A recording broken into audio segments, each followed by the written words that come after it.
Carr, a licensed Unity teacher, and not only a licensed Unity teacher, but the representative for Unity Canada as the licensed Unity teacher. Wendy Carr has been a member of the Unity movement since 1984, receiving her licensed Unity teacher status in 2000. So Wendy, I think earlier I was thinking, I'm going to call you now one of the elderly, the elders, not the elderly, the elders. And then I thought, well, perhaps I should rather say one of the wise ones. You're now one of the wise ones after all your years of experience and being in service. And we are just so grateful to you for what you bring to us. She currently serves, as I said, as licensed Unity teacher representative to Unity Canada's Board of Directors, as well as serving on Unity Worldwide Ministries' licensed Unity teacher ministry team. Wendy's latest endeavor is teaching spiritual education and enrichment classes by video conferencing from coast to coast. Learners from across Canada are joining together weekly to study our Unity teachings and the Bible metaphysically. On Sunday, when she's not guest speaking, she can be found at Unity Church of Mississauga. That is her spiritual home. And I would beg to say that Unity Kitchener is her second spiritual home. So welcome, Wendy.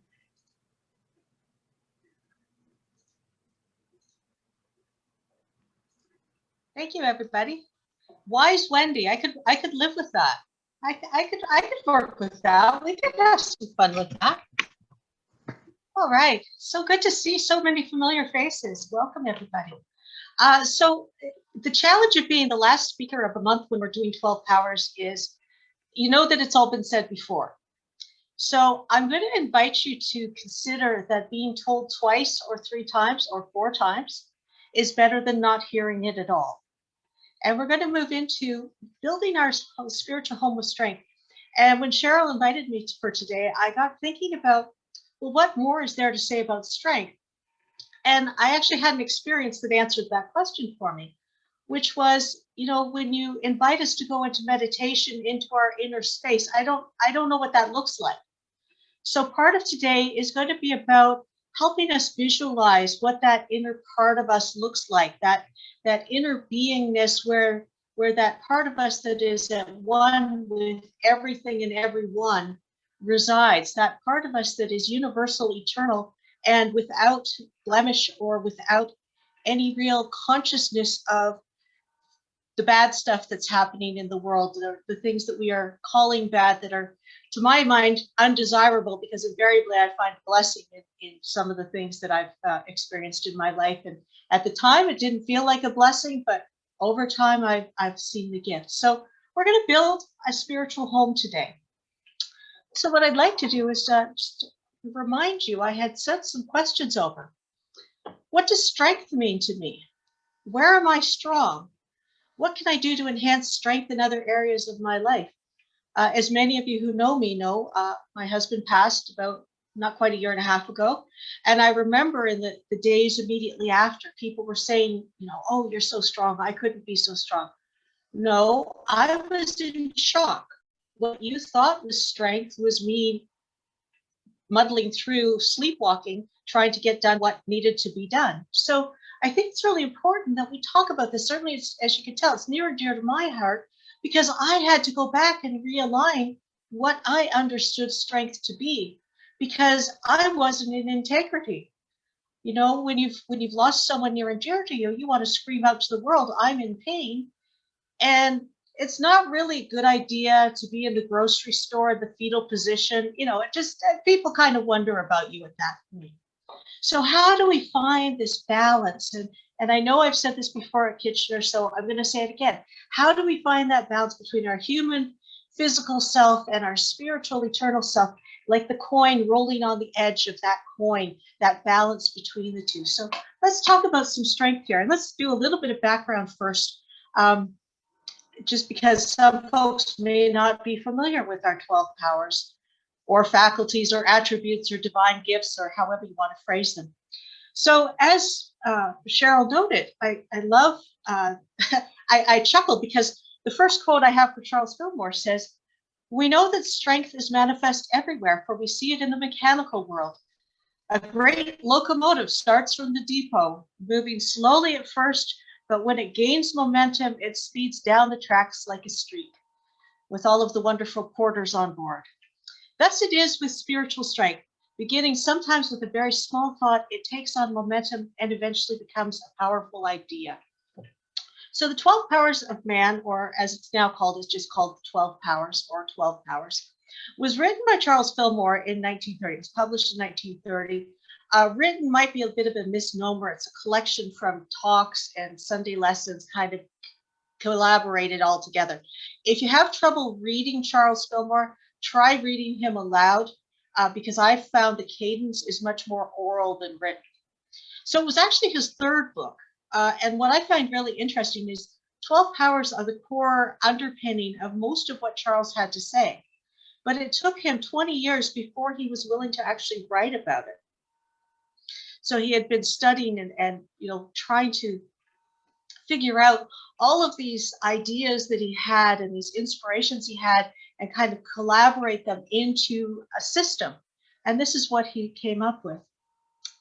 As Cheryl already noted, that Unity was founded in 1889. And so, from 1889 to 1930, in the world, that's a lot of events happening. For us Canadians, we had the Boer War, we had World War One, we had some other things, with upheavals in the world. So there certainly was a demand for something that would assist folks to get through these difficult times. Who knew when he wrote this that, not quite 100 years later, we would be in yet another global pandemic. Charles lived through the Spanish flu of 1918, as did Myrtle, our co-founders, that we would need this kind of thing again.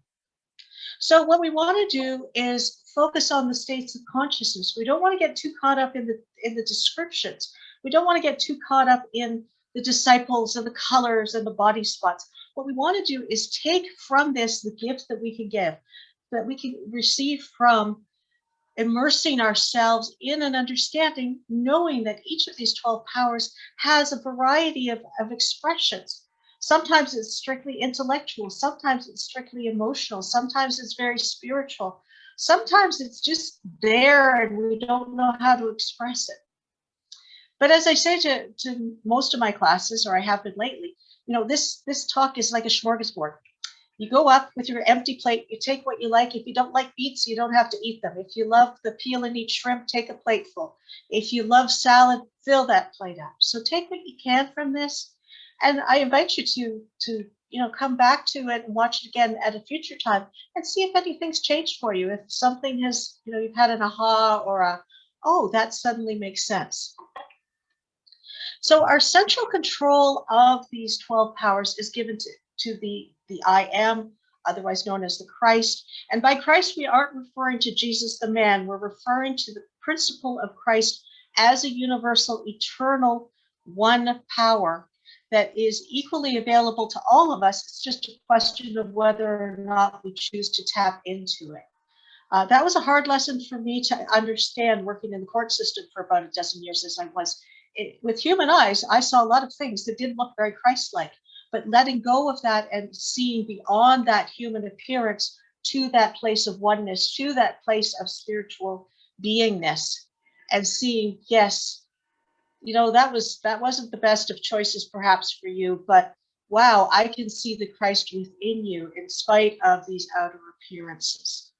So not unlike many other disciplines, we start with the 12 powers with the Christ at the top of the head with white light.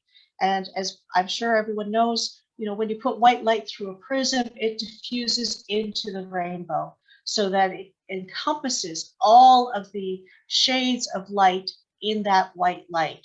So that's why if you've been at a Christmas candlelight service, I know some Unity ministers forbid you to light off the Christ candle because they know that so much change is going to come that you're going to get upset with them for letting you light off the Christ candle because it contains all of the powers.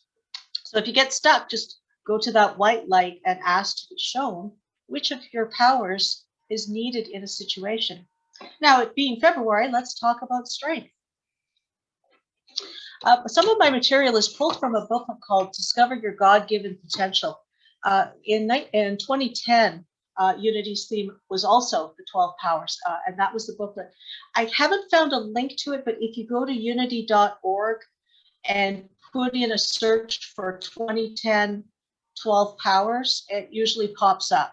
So I'll put that in the chat after I finish speaking, and then you'll know where to find it.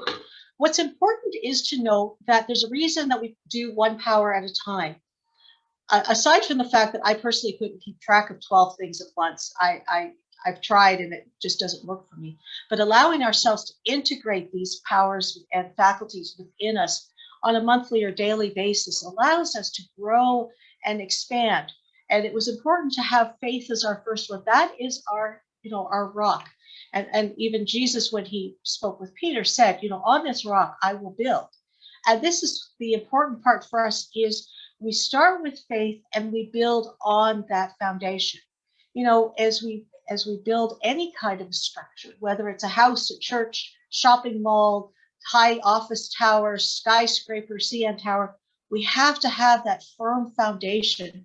We have to have that part that is resilient, that can cope with, people coming and going and the weight shifting, or fixtures and furniture being brought in, or the weather, the strong winds and the high tides. That whatever our foundation is, it will support whatever is above us. And so foundationally, we start with faith. Faith, as I said, is represented by Peter. Strength is represented by his brother Andrew. So we have sort of an intimacy already between these two powers, that they're brothers. There's a similarity that cut from the same cloth, genetically at least. Even those siblings that are, complete polar opposites to each other, the genetic level, they are the same. And so we see some of that similarity between the two of them. They're very focused on what it is they do. And they go from being very focused fishers of fish and seafood to fishers of men. And they take those skills that they had with them. The two brothers must grow together. It doesn't help if your faith is expanded, beyond comparison, and your strength is still kind of wobbly. You need those two together to build the foundation of the rest of your faith path and the rest of your spiritual structure. Faith must be continually strengthened. That I've discovered that's where the rubber hits the road for me. Was I didn't realize how strong my faith had become until I was in a situation where there was a live shooter at my place of work. And I discovered that my first thought wasn't, oh my God, I'm going to die, or oh my God, whatever. It was, I need to get praying. I need to reach out to my prayer partners. Thank God for cell phones, because I was able to text out a message. Fortunately, I was in a safe place, but I was still texting out a message saying, get praying, because in that space, that was my first response. And it surprised me. I have to be honest. It surprised me how calm I was, because I hadn't realized how much I had developed my faith and strength, because it hadn't been tested. I hadn't been in a situation, thank God, that required me to test that. It just was slowly, over years of meditation and classes and prayer and interacting with folks on the path who knew different things than I did, that whole expression grew to the point that in a time of crisis, that was my response. As Cheryl already noted, that the strength is in the small of the back. And we all know if you try to lift something incorrectly, what hurts first? The small of the back. Other things might hurt as well, but that's when I know I haven't lifted properly. That's when I know I'm carrying a spiritual burden that either isn't mine to share, or that I'm not dealing with it correctly, because my back starts to hurt, or it starts spazzing and twitching and things like that. So when your body does that, I invite you to remember that your spiritual self is half of you. And when that happens, just stop and check in with your body and say, okay, is this a physical manifestation? Or are you trying to give me a spiritual message and I'm not listening adequately, and you need to hit me over the head with a 2x4? Is this my metaphysical 2x4? So we consciously awaken our strength in our intellectual nature first. And the reason we have to do it in our intellectual nature first, or at least many of us do, I certainly did, is because if you don't get the intellect engaged, it will be the naysayer. It will be the one telling you you're full of it and to just shut up. So if you can get your intellect on board and excited about what you're about to do, your heart's already ready. Your heart, it knows this stuff. It's the repository of all of these things, not just love. So when you get those two parts of yourself, your head and your heart, in alignment with each other, things can move to the point where you become one with the spirit, one with the strength, and it becomes a part of you to the extent that you don't even have to think about it anymore. So let's go build our structure. So as I said, we build on the foundation of faith. So I've made a foundation of faith. And then we pull out our strength. Now I've picked 4 areas of strength. There are many more. There's, a myriad of expressions for strength. I picked the 4 that I'm most commonly aware of, interact with. So physical strength, so very, very human part. Emotional strength, that's kind of a blending of our spiritual and our human, because we have the empathy and the compassion, but we also have the pain and the grief and the upsets that we experience. We have the intellectual faith, our strength, that part of us that knows, that if you use a pulley that has, this many blocks and this kind of line, that you can lift heavier loads, that part of us that knows intellectual knowledge that we can rely on, that, there's a solution. I just have to read the right book or go to the right web page or watch the right YouTube video. That part of us that knows intellectually that there is something that will strengthen us to do whatever it is we need to do. And then finally, now you'd think I'd put it first, but there's a reason for putting it last, is our spiritual strength, that part of us that we have not just in abundance, but in perfection. And it's a matter of releasing it and expressing it and allowing it to flow in, as, and through us. So I'm going to put the emotional strength up first. And there's a reason for that, because one of the challenges with all of these 12 powers is non-resistance. That as we resist emotionally to growing ourselves spiritually, if we're being triggered around you're not worthy, or you're, a worm in the dust, or any of the other languaging that we've heard through our lifetime, regardless of the source, that we need to work through those first. We need to do some forgiveness work. We need to sweep out the dust bunnies of our consciousness and our emotional well-being. Myrtle Fillmore, our co-founder, grew up being told, you're going to get tuberculosis, you're going to die young, don't make any plans because that's what's up for you. So that's quite a challenge to overcome, and yet she did. And having had a 6-month prognosis, she lived for quite a few decades thereafter. And when she passed, she was 82. So, at that point, that was a very healthy age to have lived to, and not expected for most folks. The second, the physical. Now, physical has a number of elements. We have that whole thing around the ability to do something in a crisis, lift a car or a motorcycle or something else heavy. And when you go back and try it again, you can't do it because of the combination of the adrenaline and the spiritual strength coming together in that moment. So it's important to be aware of our spiritual strength. It's important to monitor our bodies and to be in alignment with those aspects, whether it's some sort of exercise or meditating, something that feeds our body spiritual in the physical sense, so that we can express our spiritual strength through the physical body, that it's not just fancy words or music, but that we have that capacity to be in alignment should we be called on to lift something heavy or to catch something as it's falling or whatever. So that idea that we're in our body and that we can use it as part of our spiritual understanding. And here I invite you to also remember not only to take care of your body, but to relax your body, to allow yourself permission to not be holding on to everything at the time. In these times of global pandemic, it's really easy to want to just be in control and try and, have the strength to hold on to everything and make it good. And I'm here to invite you that there is greater strength in allowing yourself to let go from time to time. Perhaps not while you're driving. You might wiggle your shoulders a little bit, but that's not the time to lie down and have a nap. But to be in that space of balance. Intellectual strength, again, as I said, this is where we know how to find answers. We know how to use logic and science and physics to do what needs to be done.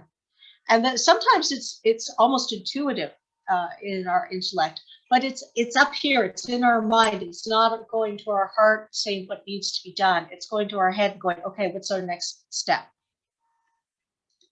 And finally, spiritual.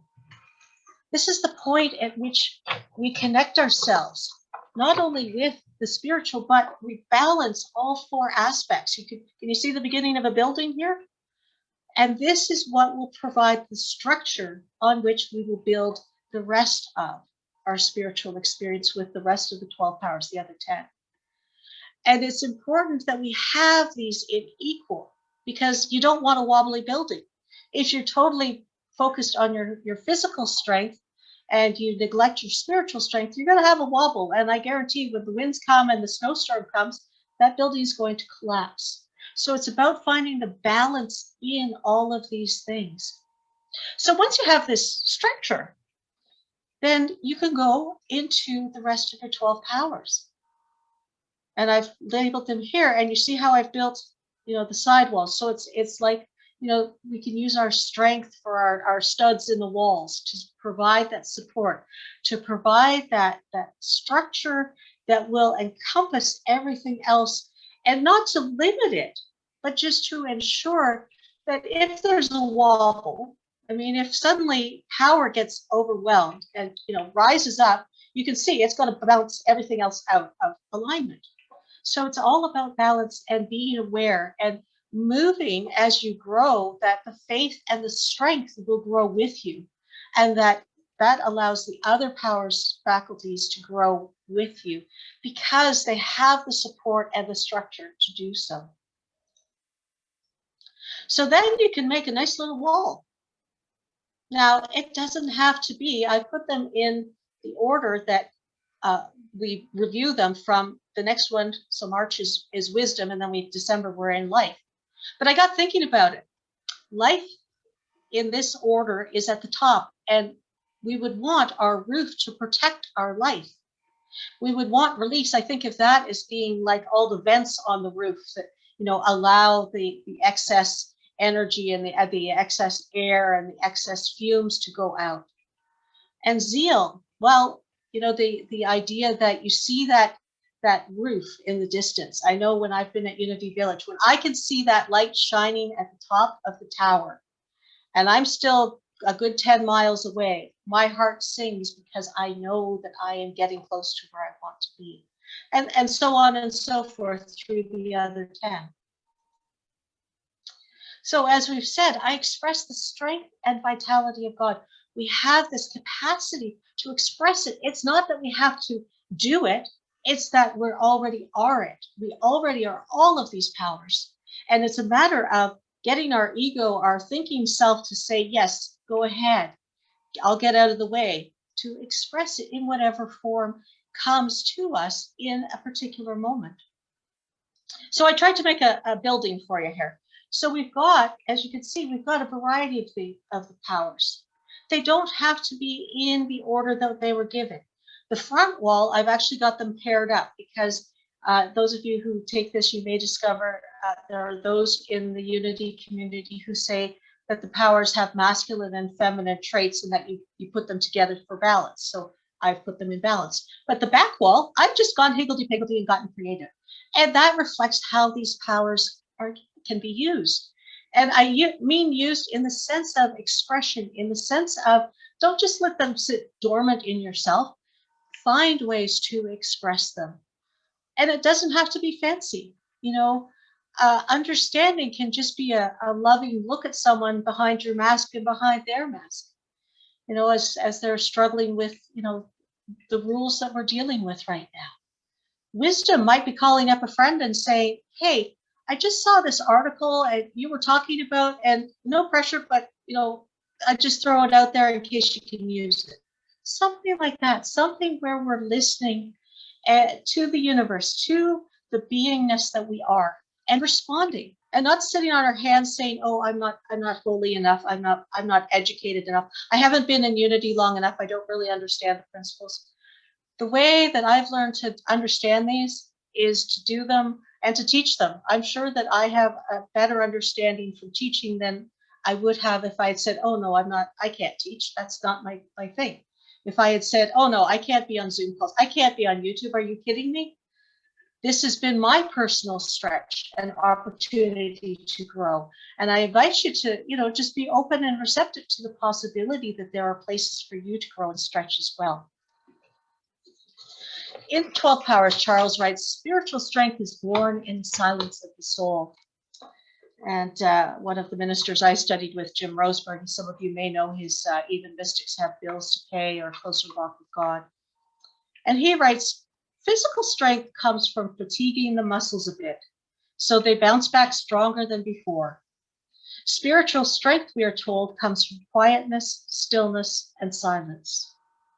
Those who wait upon the Lord shall renew their strength, it says in the Psalms. Amazing, isn't it?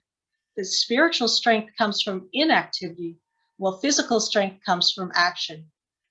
However, once we feel the strength only Spirit can give, then we are prepared to move forward with boldness and daring. Wait upon the Lord, dear friend, but then act.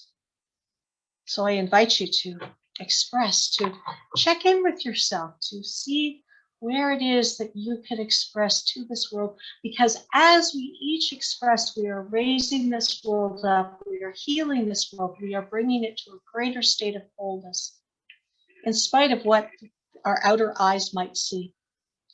So with that, I will invite us to prepare for meditation with some music.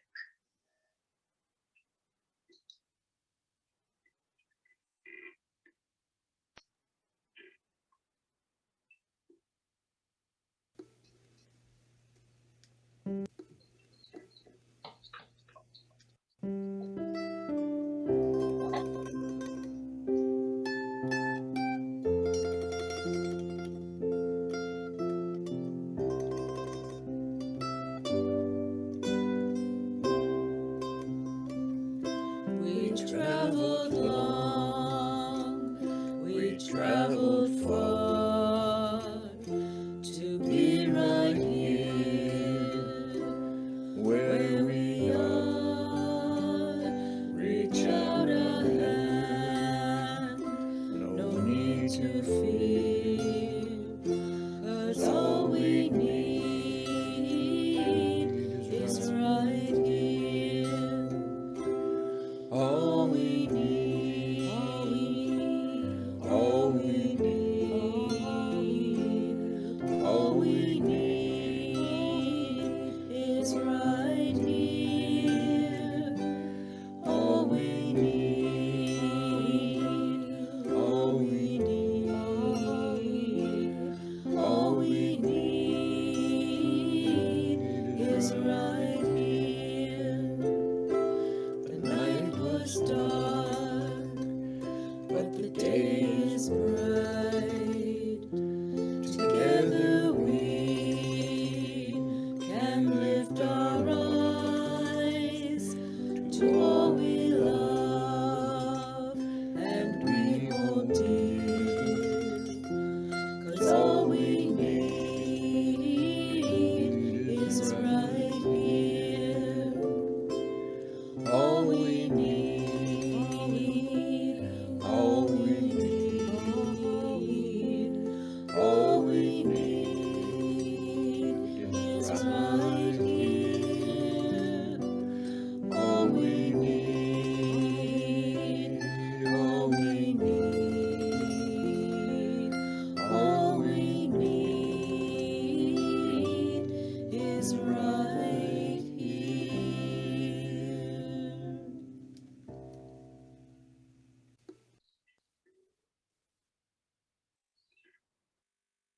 And as we move into our time of meditation, of quiet, heart to heart, hand to hand, soul to soul.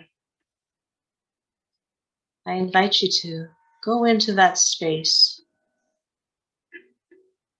however it manifests in your understanding. But that place where, when you are there, you say, I am home. I am in oneness. I feel the divinity within me. I know myself as a divine being. And this is where I rest. And just allow my words and my voice to be your words and your voice for the next little while. And breathing into this space, allowing the 12 faculties to resonate within us, knowing that we are the Christ in expression in each of the 12 powers of expression.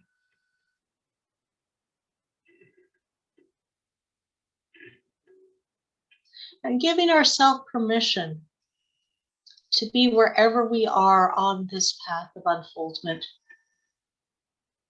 to not berate ourselves or listen to others who may think that we are lacking, but to know quietly within ourselves that in potentiality, we are perfect. Every divine skill and knowledge we need is already there for the taking. We just have to step up to the buffet and say, yes, please. I'd like a healthy serving.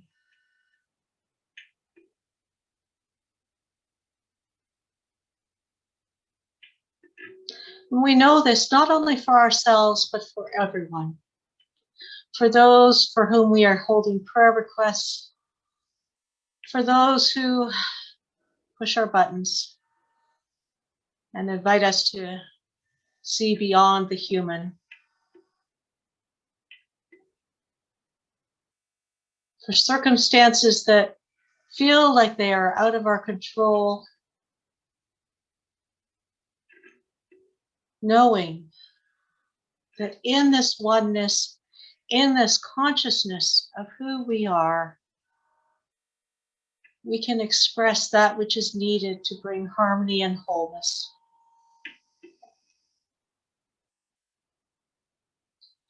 And as we focus this week on strength, I share a prayer of strength from our booklet. I am strength. I am the energy of God in action.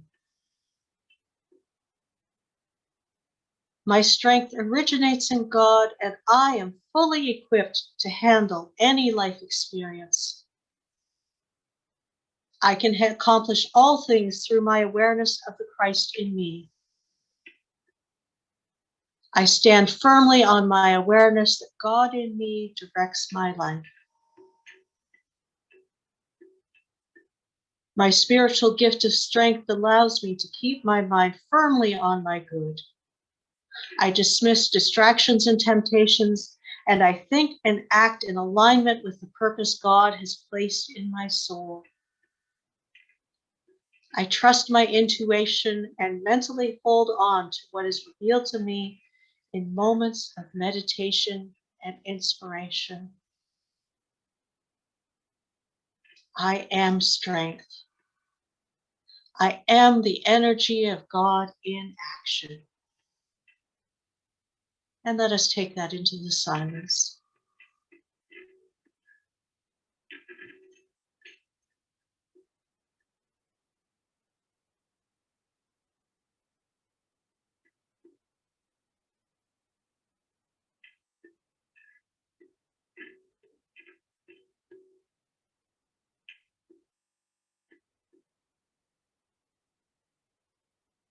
I am strength. I am the energy of God in action. And so it is, and so it shall be. Amen and amen.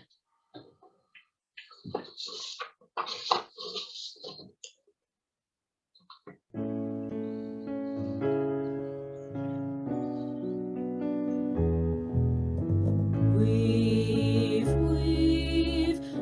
us together, weave us together in unity and love. Weave us together, weave us together, together in love. We are many textures, we are many colors, each one different from the other. But we are entwined with one another in one great tapestry. Weave us together, weave us together in unity and love.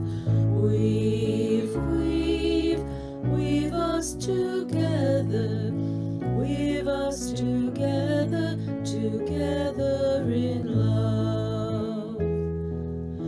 We are different instruments playing our own melody, each one tuning to a different key. But we are all playing in harmony, in one great symphony. Weave us together, weave us together in unity and love. Weave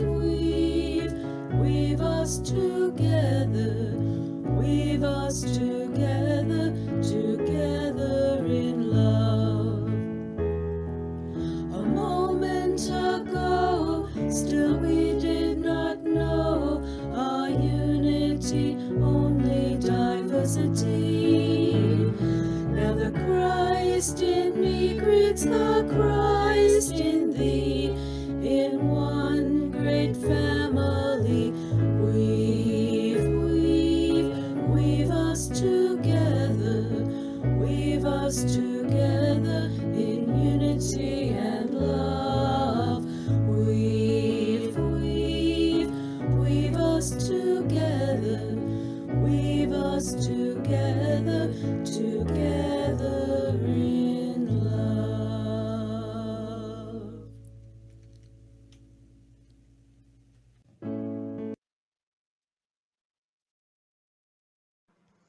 Thank you, thank you, thank you, Wendy. I'm sitting here feeling strength in my body already. I really liked your analogy of building our home with strength and using faith as the foundation, and all the other strength as the posts, the 4 posts, and all the other abilities, principles, as you said, whatever anybody wants to call it, in the walls, and that is really the cells of our body in me, as I experience it.